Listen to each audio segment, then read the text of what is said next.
இன்று நவம்பர் மாதம் 20ஆம் தேதி, அதாவது கார்த்திகை மாதம் 5ஆம் தேதி புதன்கிழமை. பஞ்சமி திதி 4:50 வரை சாயங்காலம், அதற்கு மேல் சஷ்டி திதி. புனர்பூச நட்சத்திரம் சாயங்காலம் 2:50 வரை, அதற்கு மேல் பூச நட்சத்திரம். சந்திராஷ்டிரமம் காலை 8:47க்கு பிறகு தனுசு ராசி, அதுவரை விருச்சிக ராசி. இன்னைக்கு ராகு காலம் 12லிருந்து 1:30 வரை. யமகண்டம் காலையில் 7:30 to 9.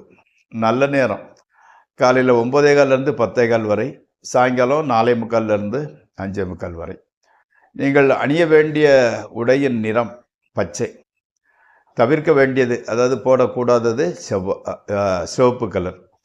சாப்பிடக்கூடியது எப்படின்னா ஸ்வீட், கேசரி பாத் அல்லது கொண்டக்கடலை, சுண்டல், அந்த மாதிரிப்பட்டதை சாப்பிட்டு